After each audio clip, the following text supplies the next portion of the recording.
Bats brought the tiny Ebola germs, too small to see, so small, yet so dangerous.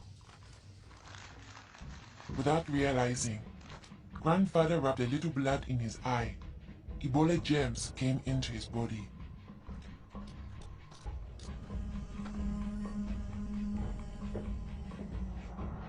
Days went by. Then grandfather got a terrible fever and weakness. We thought it was malaria, but he was soon much worse. He had vomiting and diarrhea. His fever got even higher. I ran to get the nurse. But grandfather had already died. I was heartbroken. The nurse thought it might be Ebola, a disease caught from bushmeat, but which spreads from person to person. Others in our region had already died of this new disease. Unless we understood the disease and followed the rules, it could spread further and kill many more people. She explained that Ebola was in the body fluids of someone who was sick or had died of Ebola. Their sweat, tears, mucus, saliva. When we touch a sick person's body fluids, the Ebola germs can get into small breaks in our skin or into our eyes, nose, or mouth. The Ebola germs spread into our body and make us sick.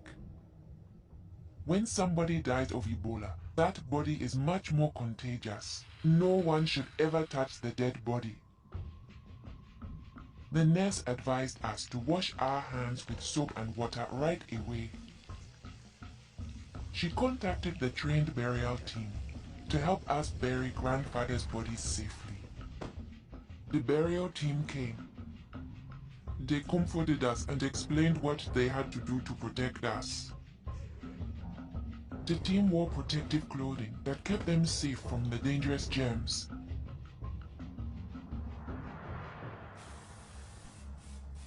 They sprayed grandfather's room and his body with chlorine to destroy the Ebola germs.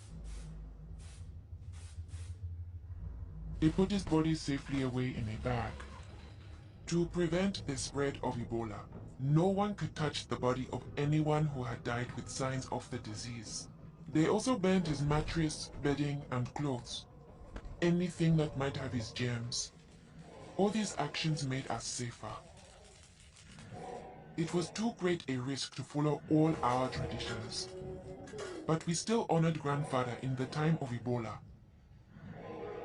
Our chief gathered all the villagers together after grandfather's death. He explained that it's natural for us to fear Ebola, but if we trust in our health workers and follow their rules, we could stop the disease. The nurse explained to us, when a person has symptoms such as fever, don't touch them. Get them to the treatment center right away. They will have the best chance of surviving and they won't spread Ebola.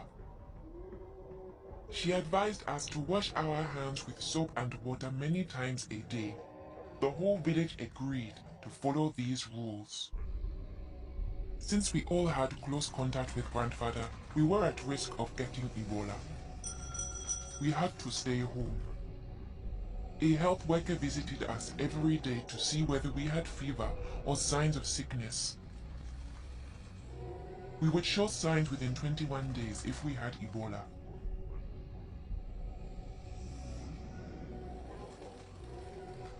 Many days passed, and I thought we would all stay healthy. But one morning, I found my mother burning with fever. I knew I couldn't touch her. She was now contagious. My father came in. He told me he was taking my mother away to our uncle's house in the nearby village. He was afraid to take her to the treatment center, afraid he'd never see her again. I knew I had to stop them. I was young, but I stood up to both of them. I told them if this could be Ebola, she must go to the treatment center right away. We needed to trust in our health workers to save her, save ourselves, and save our village. I saw in their faces that they understood. Running away would only lead to more death and suffering. My mother tested positive for Ebola. they found her a bed. At first, the health workers looked scary, but I knew they wore the suits to protect themselves, and inside there were normal people like the nurse. They took good care of my mother. They gave her fluids, medicine, and food, and helped her body stay strong to fight Ebola. I missed my mother very much, but I could still talk to her on the phone. Sadly, some people in my village didn't survive, but my mother got better day by day. Soon, we were able to see her from a safe distance. One day, the nurse announced that my mother would live. Now we were safe to hug and kiss her. It was a day to celebrate.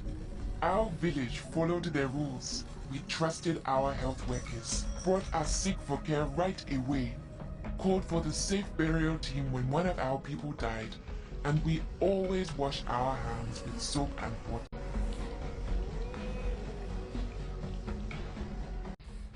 Yours can too.